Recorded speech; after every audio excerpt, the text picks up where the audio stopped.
Hello and welcome everybody to um, our first, our first episode of just our series of talks. If you've noticed, we're not uploading an artist talk today. Um, I'm going through the process of restructuring the schedule to fit, more of an audio format, just because it seems that a lot of you are preferring the audio format more, which makes more sense. Um, and so for this one, as you can see by the title, I'll just be talking. And I'll be giving you guys tips on essentially how to talk about art. And for tomorrow, um, the updated schedule will be posted, and then the updated artist breakdown. I'm gonna try to do it through a stream. Hopefully, we'll see how that turns out. Let me just turn down the music a little bit. Um, but for this little talk, it's gonna be just me. Essentially, just giving you guys tips on how to talk art, how to talk about art with other people, just how to think about art in general, how to dissect it,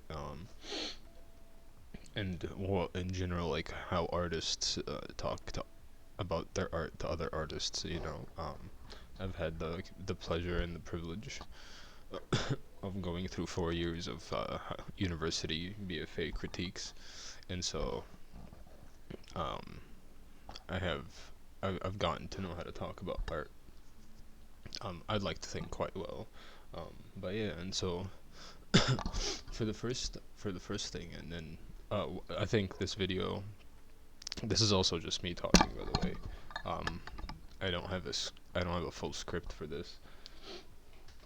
But I'll be talking about somewhat specific things and somewhat uh, very common things that the layman or the common person with no full knowledge of either art history or art historical background can just recognize, right? And so we'll just get started with that. And so one of the first things that, um, at least from my personal experience, and one of the most important things that I think people need to start doing when they're talking about art is, and it's funny because I got told this in my own university, is to stop saying, phrases like that work is cool, that work looks beautiful, and everybody's guilty of it, including myself, even on Twitter.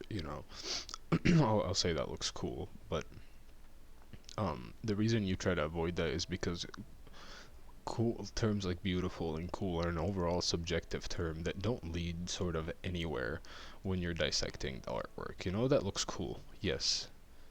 So yes, but it doesn't go deeper than that. You can just say that looks cool and then the conversation ends. And so if you notice something that does excite you about a work, it usually look into the work a little bit more, and you're gonna notice a few things. Sometimes it's the composition, sometimes it's the color palette, it's the figures, right? It's a bunch of stuff at work. It can be all three at once, right? And so instead of saying that looks cool, you can try to point out the specific things. I really like the way the color looks on this, or man, your figures are quite, when using the term beautiful in conjunction with the figures, for example, that are painted in one work, you can that's fine, right? Because you've tied it down to the figure, and then somebody can ask you, oh, what do you think is beautiful about the figures, right? And then you can further elaborate. You can go, oh, I like how the ribs are rendered, the muscles are rendered, the shading. And as you look at different works, right, you'll see different types of shading and different stuff, right? And so you'll be like, man, the way you render your figures is quite beautiful compared, to Van Gogh, right? Your brush strokes are not as strong, right? And so it's stuff like that. And if you notice, I'm picking up on specific things, right? Your colors, your figures, your brush strokes, right? Because art in itself is an inherently visual medium, right? You experience it through your eyes, unless it's sculptural and interactive. Then the senses can come into play, especially with performance art, right? Then you have much more conversation, right? You're able, man, the smell reminds me of back home, right? And then you're able to replace the artist with yourself within the work, right? This reminds me of back home. This is why this work is special to me, right? This texture feels quite rough on the hands. I quite like it. But when it comes to something like um, painting and illustration, right, you have to dig a little bit deeper, right? And even when it comes to just simple digital illustration, um, you know, where you can't get brushstrokes, man, I really like the way you shaded. You know, your shading is pretty nice. It's pretty even. You have gradients, right? And some of the things, like I said, I'm mentioning on art names, gradients. You know, and you don't need to know that. You just need to know what shading, right? Everybody knows what shading is, right? Same thing with painting. You know, you don't even need to know what the term figure is. Just, man, I like how you paint your bodies. Um, they remind me of this, you know. And I'm not saying you have to say they remind me of something, but just inherently, instead of saying, man, that looks very cool, man, I like, you know, man, I'm a big fan of your, or I like how the bodies look in this painting, you know, that allows you and allows your brain for further exploration, right? Because you start to think yourself, oh, I like the bodies. Your eyes go back to the work and you start to scan through the bodies, right? And then the other elements within the work will draw your eye out, right? And so try your hardest. I legitimately mean it, you know, instead of saying this work is beautiful, this work is, yo man, this work is dope as hell, bro. Yo man, this work. You can say that, but then, you know, focus in on elements of the work, right? Because then it like I said before, it allows for further exploration, right? Of the work, both internally, just in your own head, and even if the artist is there, which is even better, you can ask them questions, right? You can talk to them. Um, uh, you know, some information will like the artists themselves might not have certain information very clear in the painting or in the little description beside the painting. Um, some galleries won't even include a description that's relevant to the work at all. Right? It's just a blurb with the artist and the name, and so you're inherently clueless about the what the work means, and so saying it's cool doesn't get you nowhere. And if the artist is there telling him it's cool, they'll just look at you as an artist myself, be like, yes, thank you, and then I'll just look at you and be like, you know, I might ask you what's cool about it, right? And then that will lead. That's why, you know, instead of saying that's cool, it's like, man, the like the specific elements of the work, right? Um, One of the second things to understand when talking about work is understanding the nature of the work itself, right? Are you looking at an abstract work? Are you looking at a sculptural work? Are you looking at an interactive work, right? Because through understanding what it is, you get a little bit of the process to it, right? And then that can also inform you a little bit of the art and through your conversations, um, right? And so, like, especially, um, I'm how do I'm trying to contextualize it to somebody who knows nothing about oil painting or anything, right? But if you see a huge painting, for example, you understand that either the painter is on a ladder or something, right? A huge sculpture, you can imagine the amount of work, sort of, right? And your brain starts to think about the tools, right? So, um, look at the mediums, right? That's what we call um, what's the word? The elements used to produce the work. And I guess this is actually relevant to how to talk about art, right? Is how do you refer to the elements and the resources used to produce the work, right? That's what we refer to as a medium, right? So like, hey man, what's your medium? I'm an oil painter, right? My medium is oil paints. I'm a digital illustrator. What's your medium? I'm Photoshop, right? Digital illustration. That's my medium, right? um, and so you have to cue into that, right? Like, hey, is this painting? Is this drawing? Right? What is this actually using? Right? And then, if you yourself are interested, um, into these mediums, right? Into these resources that are used, right? If you're interested into oil paints or acrylics or charcoal, Conte, Conte is a form of, it's similar to charcoal a little bit, right? You have pencils, watercolors, gouaches, right? Oil sticks, oil paints. I already said that. Sorry. Oil wax paints. That's like oil sticks, right? Pastels, oil pastels, right? I just named a bunch, right? But if you're curious about these, right, then you can just go on your. I would recommend that you go on your own on your own time and explore a little bit of what they are, right? Because if you learn what they are, then as you go back, well, this music got real loud for a second. As you go back to works, you'll be able to pick on certain things, right? You'll be like, oh, that's using oil paints.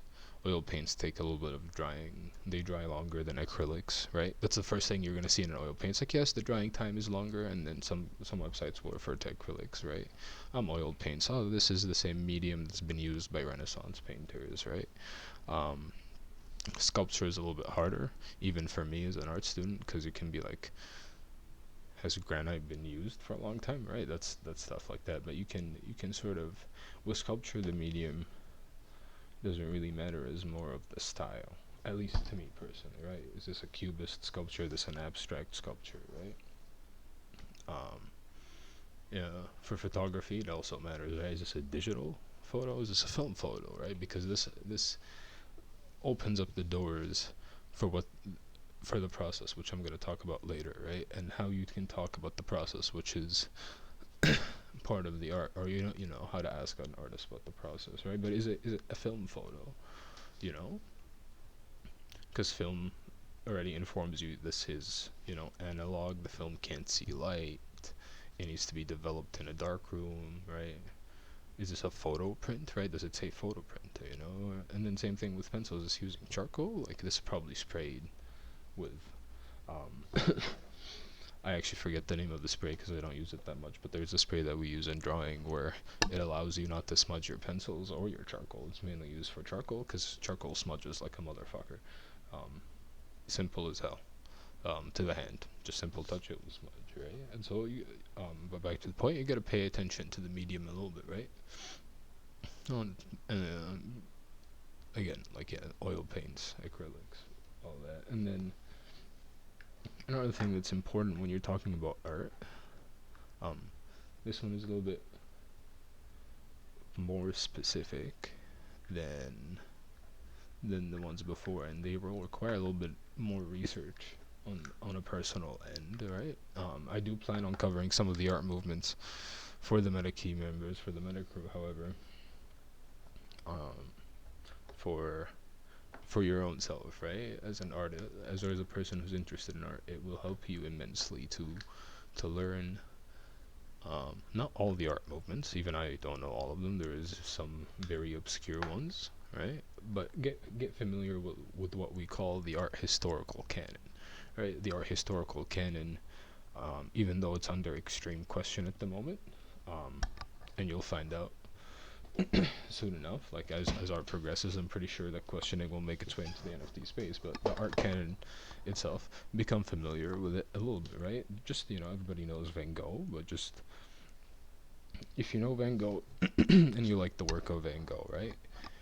And that's all you know, it would help you in talking about the work of Van Gogh if you became familiar with the movement he took part in, right? With the movement his work is classified in. Same thing with Monet or Manet, right? Um, any movement, or impressionist, art nouveau, romantic period, right?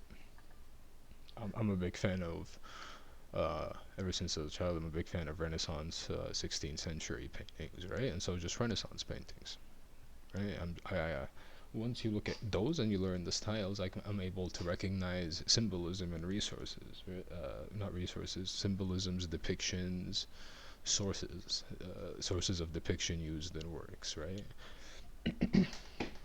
And through you, the listener, right, doing that through our knowledge, when you look at a work, for example, that sources, say, a 3D model from a specific era, you're able to recognize it immediately, and that will enrich the work for you because you know something, that informs you of the inspiration for the work, right? You're like, if it's a painting about,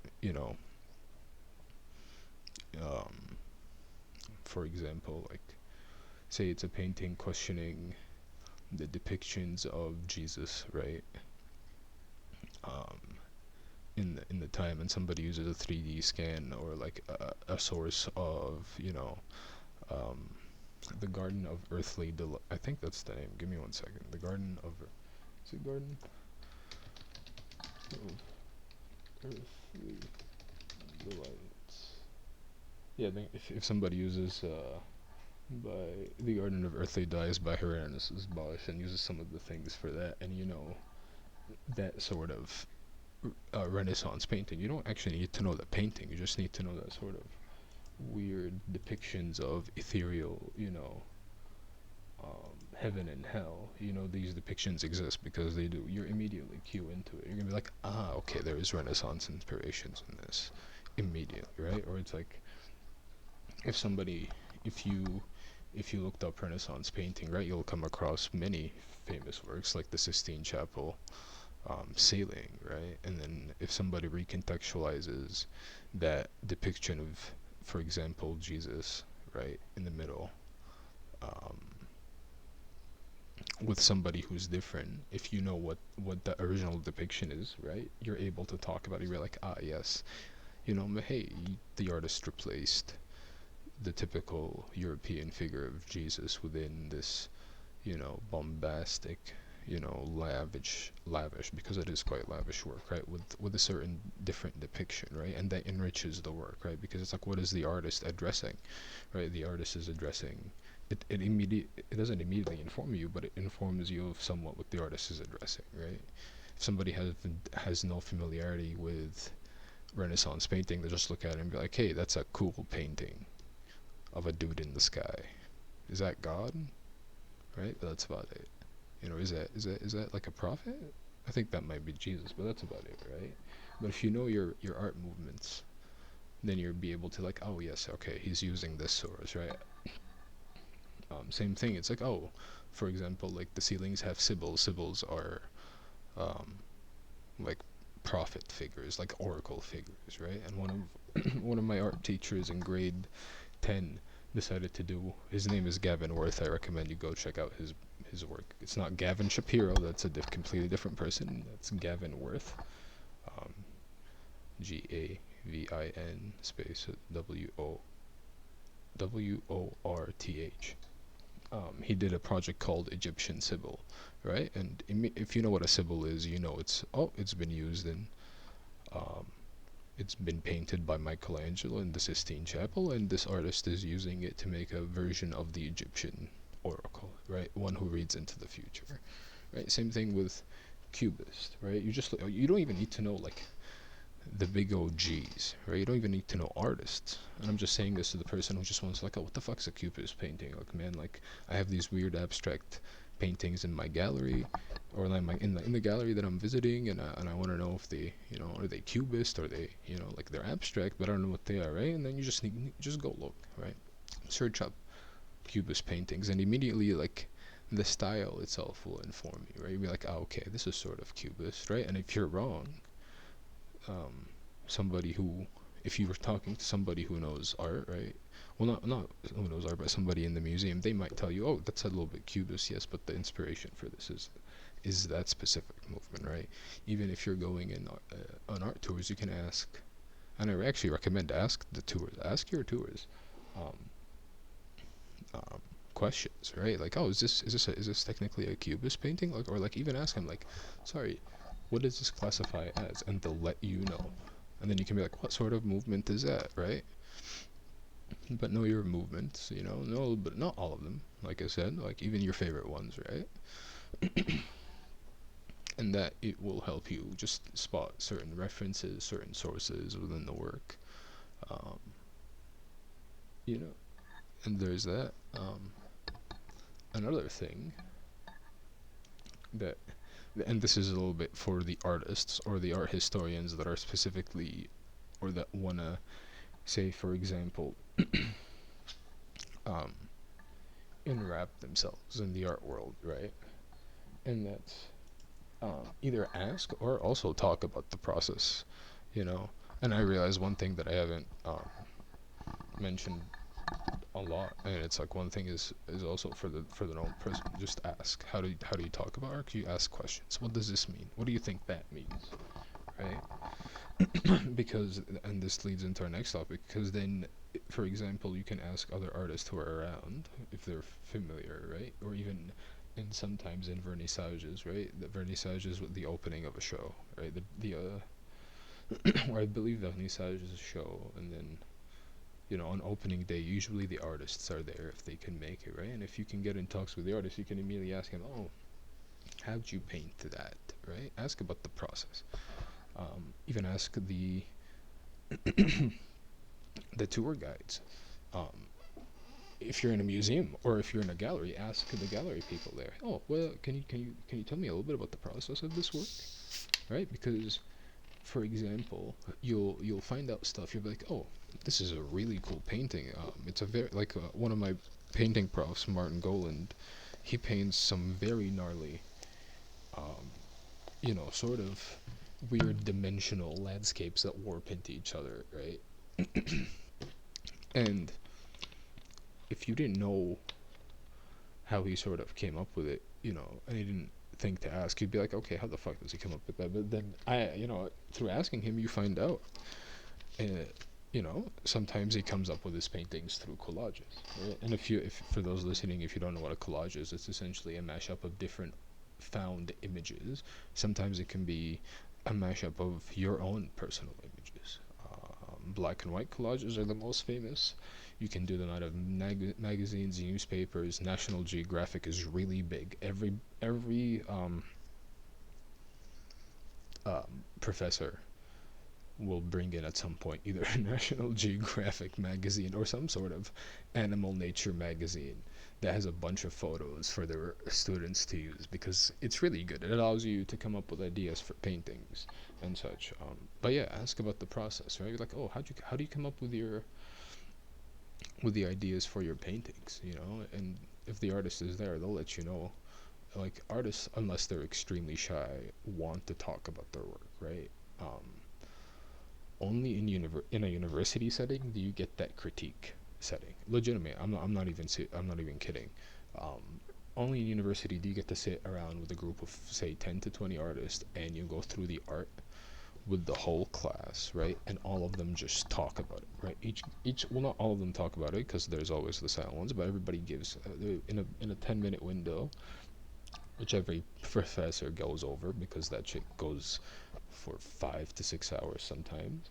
But the professor will be like, I like this and that, class. What do you think? And each person will also give their own ideas, their interpretation. I think this means that, right?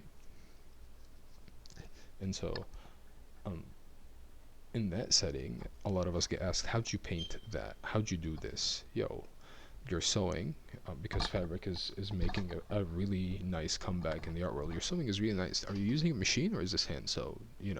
So through the loss of that setting, right, artists don't get to talk about their work, and through museums not putting in specific information, because you only get say 250, 300, sometimes 500 words to write up a little blurb, right? And that includes about yourself, not only the work, right? So how do you understand the process, right? So you just ask, like, hey, oh, if the artist is there, how'd you paint that? Yo, is this mounted on the wall, right? For sculpture work, is this mounted? What is this cast? Bronze cast. Oh, excuse me. Did you bronze cast that yourself, right? And then maybe you'll find out, oh, artists use furnaces, right? They use blacksmiths, right? Some artists will literally will like come up with a design and commission um, the blacksmith to do it, right? Because all you need to do, at least in a sculptural setting, when it comes to, at least now, right? And specific, this comes to casting. I know I'm talking about a specific example, right? You can just come up with a design. If it's too big for one person, you already have to include a team, so you just send it to the professional that needs to do it, right? Like, photographers are not the ones photographers are the ones printing their photos until, for example, the you need to print, like, 100 inches by 100 inches, right? You can't, there's no you need to go to a company that does that for you, right? And so, is the artist doing that? That's not a bad thing inherently if the artist is sending it off to somebody, right? An example for that is the sunflower sculptural installation by Ai Weiwei. It unfortunately got cancelled or shut down for public because of the dust, I believe, that was found in the polyester sunflower seeds. But Ai Weiwei essentially commissioned the whole factory to make tiny porcelain. I believe porcelain. I'm not too sure of the medium itself, but sunflower seeds that you as a viewer could go in and interact with. You know, grab, throw around. Maybe, you know, I would have taken one and put it in my pocket and taken it home for memories. You know. Um, Hold up, what the hell happened to the music? Um, did I just mute the music or something? There we go. We got the music back. If you couldn't tell, I'm going live recording. Um, but yeah, um, essentially just find out, you know, because through that information that not only did the show get shut down, but you know, oh, Ai Weiwei brought jobs as an artist to this whole factory to produce, and also in a thematic way of the work, and I'll get the themes and notions as the last part of this video, but in a thematic way, right? The work of the factory is sort of included in the themes,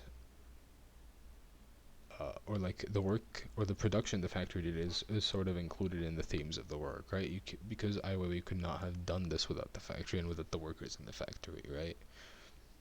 So there is that element of it, right? Um, and so ask about the process.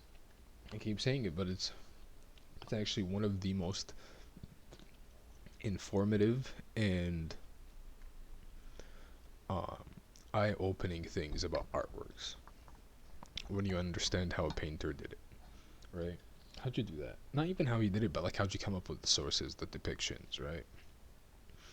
Um, One thing before I get to the themes and notion is also understanding, you know, how work is made, right?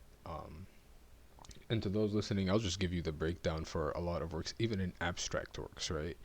Um, in 2D, um, and I'm talking about painting and drawing in this sense, right? And this again, this applies to everything, but I'm talking to that sense. We have in this terms, right? We look at the work as in the colors, right? The color palette, the figures, all of that, but also in conjunction with all of that, with what's in the foreground, midground, and background, right? So the background is what's in the far back of the work. Midground is in what's in the middle part of the work, and near ground, right, or first ground, I forget the name. I'm blanking out the name right now, even though I just said it. Um, is what's in front, directly in front of the work, right?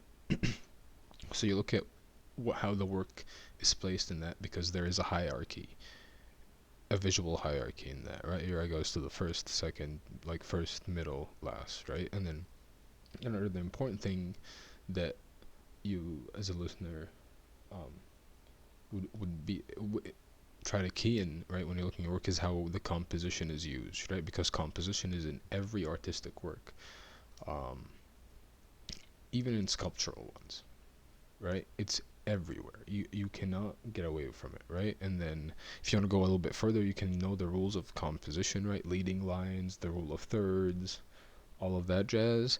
But also even as a person who starts to look as art, right? Like you, the listener, as you look at more art and in day to day and month to month and year to year, your eye will get accustomed to certain compositions to where you'll be able to cue in it without actually knowing the terms, right? Stuff that leads your eye, you'll be like, oh, that's leading my eye somewhere. You don't need to know that's called like a leading line, right? Or a horizon meeting line or whatever the fuck. Or like, oh man, you know, it's like there is a nice loop, you know, and like, oh, you don't need to say, oh, the artist is employing the rule of thirds in this work, right? I'll say that because I'm an art, like that's what I do. Right? But you just need to be aware of the composition, right? And be like, oh, there's a loop happening in the work, you know, it's leading my eye somewhere, and even then, the opposite is like, oh, this is leading my eye directly into the work. Is the artist wanting me to move on? You know, is the artist pointing at something? Because some works um, implement stuff outside the frame, right, outside the canvas, right? So you can be like, is this leading somewhere? You know, right? And so you gotta key up on those stuff. And I mean, good on you if you learn all the rules of composition and foreground and color palettes and color theory and all that, but you don't. You just need to be aware that they exist and sort of the basics, and the basics aren't really that complicated. Once you're aware of that, it becomes much easier for you to talk about the art, right? Because um, then, and I'll tie this into our last topic, right? Because then the composition starts to come into play with the color palette choice. If you don't know what a color palette is, it's just the chosen colors for this work, all the chosen colors on this work, right? You have warm color palettes, cold color palettes that involve warm and cold colors. If you don't know what warm and cold are, it's warm colors are the ones that give off a cool feeling. Warm colors are the ones that give off a hot feeling, right? Reds, browns, yellows, orange, you know, sort of like hints of black, right? And then you have the cool tones, right? Or yellow can be a little bit cool depending on how you use it. Blue, purple, right? Purple, reddish, right? And so you have those tones. White, although white can be pretty warm as well. Once you know those, the composition. Oh, you're right. The darker tones are in the background. The warmer tones are in the cooler tones are in the background for the sky, right? The warmer tones are used for the skin. That allows you. It starts to put in like the whole work together, right? You start to realize, okay, cool, and indirectly also informs you of the process, right? Oh, the painter is using warm tones for the skin. I need to use warm tones are the ones used for the skin. Cool tones are the ones used for the sky, right? Trees always use green and brown tones, right? Rocks, bluish tones, right? And then when that comes into play with themes, right? What is the artist talking about, right? And this is our final thing, right? Is what images the artist using, right? Is it a fully figurative image, right? Is it a full abstract image, right? You can look at the title, which I recommend you do, because a lot of times the title will let you in on the information, right?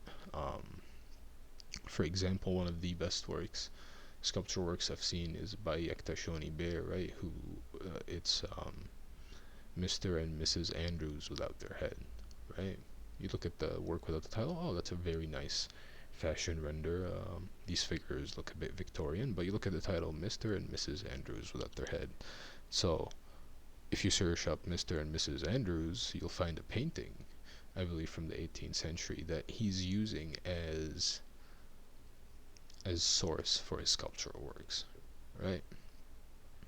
And so through that you understand, what themes are you talking about? He's commenting on colonial themes, right? Through fashion, right? What fashion is he using, you know um and all that jazz, right? If you would like to do more research, right, going to the artist's website, right? If you figure out, certain stuff like the artist background, right? What the sources the artist used, right? The artist can tell you, I used these specific fabrics from um, Nigeria, right? Or Shoni Bear, he uses what are essentially called Dutch African print fabrics that are made in the UK, produced in the UK. Nothing African about them whatsoever, right? And so that immediately tells you, there's a themes of identity are at play here, right? Notions of identity um, are at play in the work, because he is a Nigerian artist living in the UK, right? And he's using this seemingly, you know, title thing as African print, right? That's made and produced in the UK, so nothing African about it, right? As a display, as a way of commenting on elements of colonial culture, right? And it's specific to Shoni Bear, because Shoni Bear, and in Nigeria they use those African prints and they've taken over a little bit of the culture over there, right? But it's that immediate informs you, there are themes of identity at play here, right? Um, if you look at Euforia's work, right, Prelude, for example, you look at it, there are themes of elegance, themes of high class in the work. That's just based through on the fabric choice, the gold, you know. Um, Robness's work, for example, also like right, you look at the work that I'm using trash can because we wrote the breakdown on it, right? And immediately, oh, this is a sort of themes of change, right? Because it's the work is directly aimed at changing copyright. It's highly conceptual, right? So okay, I see societal change, right? And then you don't need to know all the themes, but it helps to try to think about the themes that play at the work, right? Is this person talking about how their ancestors or their history, their their history of treatment, right? Is this person addressing themes of loss, right?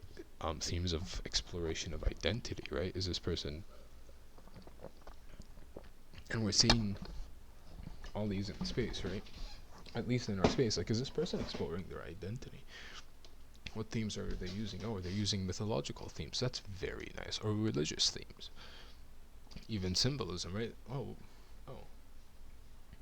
what they're using some sort of symbolism, right? And try to even search up for that symbolism in themes because um, once you understand what it is, you'll be able to go back and look at the work, and then the work becomes that much richer, right? For example, if you're looking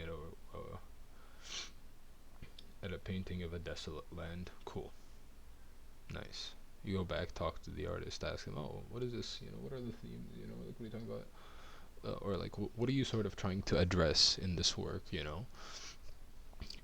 And he goes, oh, I'm trying to address, the themes, and I'm trying to introduce themes of, like, and I'll use a new term here, um, that's being sort of written about, like, oh, this work implements themes of, necro capitalism, or like, or this themes, is or this work is including themes of, like communist propaganda within it, for example, or fascist propaganda within it to imply, like the severity of the world, or like to imply like the severity of our current state, or it's like this work is implying the themes of loss, is employing, excuse me, the themes of loss, um, uh, to just make the viewer aware of what the artist has lost, right? Or like what the artist, or to make the viewer aware of what they too could lose, Um, Symbolism is a little bit direct, is far more direct on the nose than the thematic things, right? Oh, this, I've seen this symbol before. This artist is reusing that same symbol. That will immediately inform you of what the artist is trying to use, right?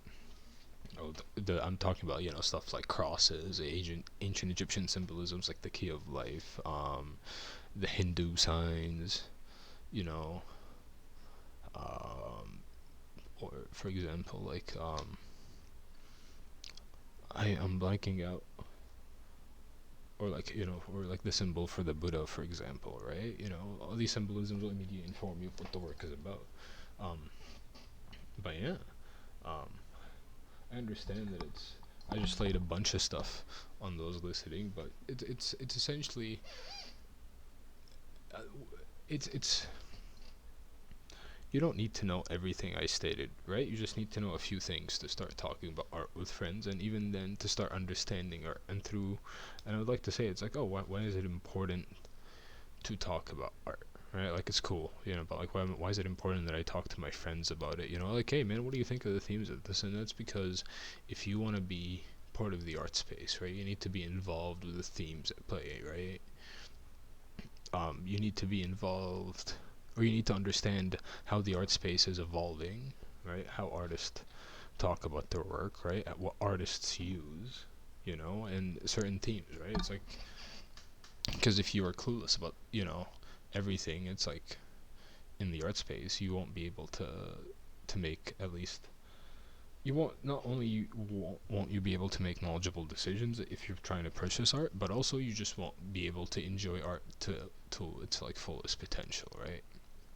Unless it's interactive work. Interactive work has this really weird way of just grasping everybody's eyes like it's, and they're just, it grasps everybody's minds like it's nothing, but um I honestly just recommend just quickly search up the art movements and just search up the art mediums.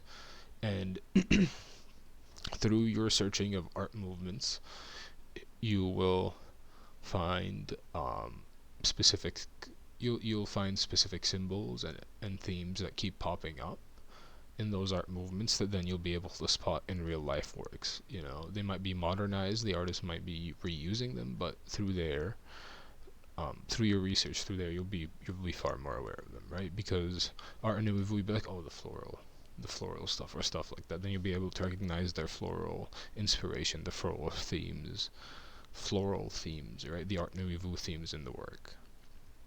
But yeah, I hope you enjoyed this little talk. And tomorrow we will have um, sort of a little tester art breakdown stream. Um, I do not know how this will go, honestly, but yeah, to those listening, thank you, and I'll see you in the next video. Have a good one.